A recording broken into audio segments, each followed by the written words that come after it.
Inimbita ko si Senator Amy Marcos kung saan man ako pumupunta, dinadala-dala ko siya. Kasi sinasabi ko sa kanya, hindi ako ang magbabalik kay dating Pangulong Duterte sa Pilipinas. Dahil ang kapatid mo ang nagpadala sa kanya sa Hague, ikaw ang magbabalik sa kanya sa Pilipinas. Di ba? Ako ba din naghatod sa iyahan dito? Dili man? Di ba? O, di iyahang igsuon man, di ikaw ang magbalik ana dito sa mua sa Davao. Kaya dala-dala ko yan siya lagi, kahit saan ako pumunta. Kasi alam nyo, bakit?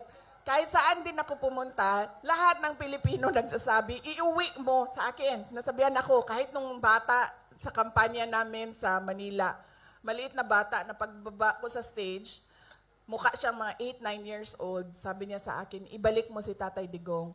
Ha? Bakit ako? Ikaw!